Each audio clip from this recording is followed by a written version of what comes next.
If you're in a committed relationship, should that be your only community? Because now you're in a committed relationship, so now you need to fully focus on your family, especially if you have kids, or the family of your partner. Or if your experience has been like, interacting with people is difficult and they always want something from me. And then if I need some help, nobody wants to help me. So I prefer to be alone. It's better for me. Then just listen to what I have to say, what I have to share in this video, because I went through these different phases and I'm going to share with you my experience. So let's dive into this. Like, subscribe, and share. Hi, my name is Lotfi, and in today's video, we're going to talk about the importance of community.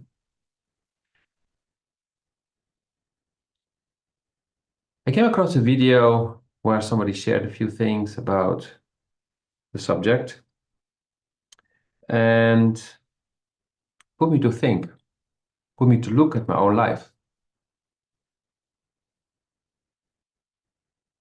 both current and past. No, not past lives, but I mean earlier in my life. And what I've come to conclude is that although I have been both single and in a committed relationship several times, what really got me going or brought me inner peace, calmness, joy, sense of purpose was a community, being part of a community. This doesn't mean that you need to be involved with everything the community does, attending all the meetings, all the partying. No. Being part of a community means you play a role in that community. You contribute by sometimes being present, sometimes helping out someone, asking for help yourself, volunteering maybe. And this is something that is not being taught at school.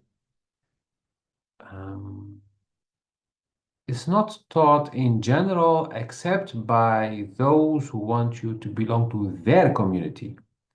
So religious institutions, I wouldn't even say encourage you, but they push you strongly to be part of the community that they created. But what I encourage you to do is to see where do you feel good. I did belong at a certain moment to a Christian community. It was a friend of mine who invited me to go to church because I was having problems at work. I was very stressed. And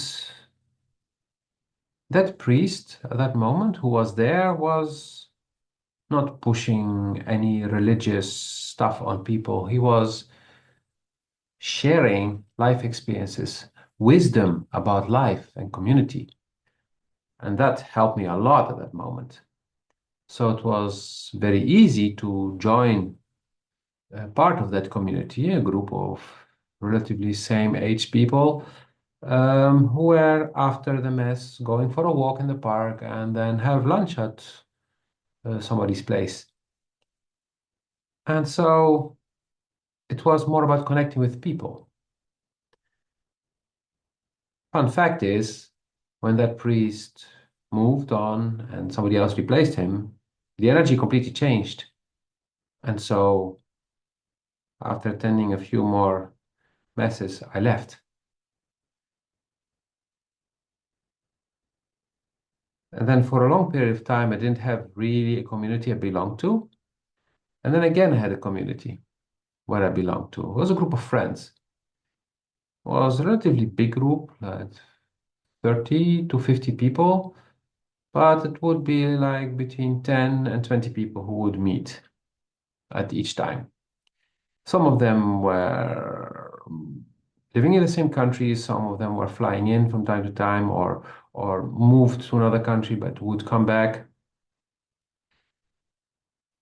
And that community gave me a sense of belonging, but it was also a place where I could be myself, or I could learn to be myself, actually, at that time. And from that community, I also kept some friends. At a certain moment, certain key people from the community moved abroad, and eventually I moved abroad. So that community more or less fell apart. But it was okay because it was there when I needed it to help me learn what I had to learn when I was ready for it. And that's how things work. After moving from Amsterdam to Bucharest, I joined some kind of new community for a moment for my partner. And then later on, through my next partner, I joined a completely different kind of community. And again, each community came at the right moment to teach me what I had to learn at that time and what I was ready for to learn at that time. So it's beautiful to see that pattern that whenever we need a community, it will show up. And the right one for us will show up. Because after that second community changed and I left it because it didn't match my needs anymore, didn't resonate with it anymore, then another community showed up, community of volunteering. And every time, once I've learned my lessons, I move on. And doesn't mean that I per se leave a community completely behind, but I'm less involved because I have other things to learn, because that's how life goes. And then at a certain moment, a call comes from that community for help. And so I help. And I feel like, yeah, this is the right thing for me to do. I go and I help. But that community is also helping me when I really need it. And through that community, again, I met friends and people I stayed in touch with.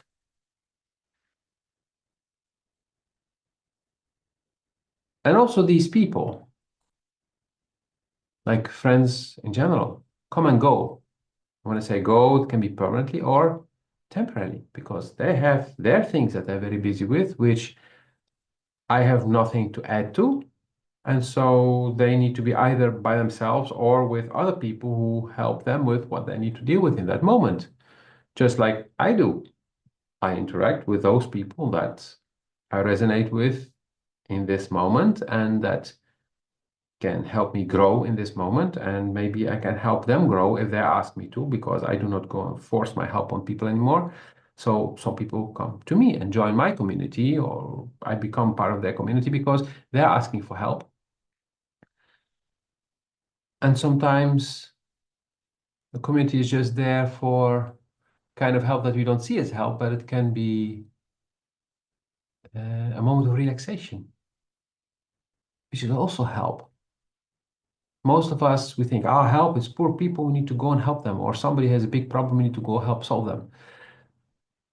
But now I have a small community with three guys who, from time to time, we spend time together talking and gaming online. And we play a game that we used to play 20 years ago. Yes, that old. And not because of the nostalgia, but the fun.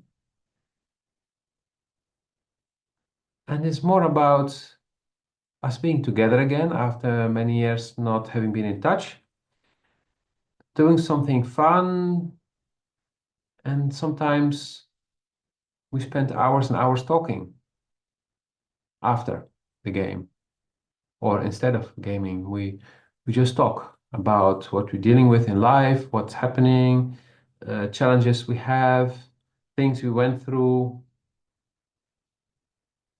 And that's community too. So at this very moment, I'm part of several communities. This mini community, another community which is linked to the NGO where I do some volunteering from time to time. Actually, not from time to time, actually daily. But when I say time to time, it means going physically somewhere because I do most of the work from home. Another community, which is a networking organization called Internations. It brings people from many different countries together with some local people in all the countries where they're organizing these events. So they are everywhere around the globe. You have these meetings from Internations. So it's internations.org. And I met some really fun people there. And I don't talk with everyone there. I know some people by face and have had a chat with most of the regulars. But there are a few people I really connect with on a deeper level or on a different frequency. And with these people, I also speak outside of those meetings. And some of them we cooperate, some we just talk, we exchange experiences. So that's another community.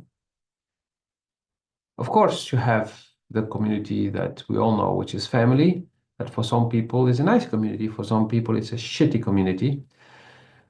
And as I used to say since I was a teenager, friends you choose, family you get. And within your family, you can have friends and you can have shitty people.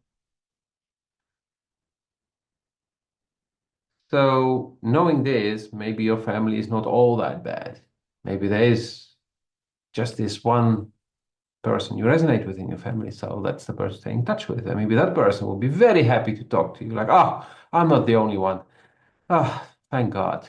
There are some more people who have some common sense or who have a little bit of an open mind. Because family can be difficult, complicated, corrupt, maybe criminal, narrow-minded, bullying if you're not following the rules of the family who have existed for so long and who are really very relevant today. Not. So, so look at what's relevant for you. What kind of community do you need? Do you feel you need? And just be open to meet people and to interact with people, and you will see what kind of community you will join. I mean, some people join a board game community where they meet once per week and play board games. It works.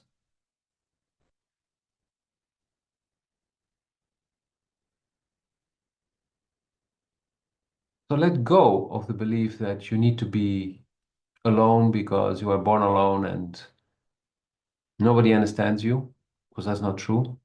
Or like now you have a family, so you need to dedicate all your free time to your family. That's also not true, because a community can help your family. Members of your family can help people in the community as well. That's what I experienced. So be open. Just be open. Let go of your limiting beliefs and be open for what life may bring you, and you'll be surprised. I hope this video brought you some insights, some clarity, inspired you to look around or to say yes to that next invitation you get if it feels right here, not up here, but here if you immediately feel like, or like, okay, but listen to that voice. And of course, if you have trouble listening to your intuition, you can ask me to teach you, to help you learn to listen to it. If you have any other questions, feel free to ask. And for now, wish you a beautiful day, evening, night, whenever you're watching this, and see you in the next video. Like, subscribe, and share.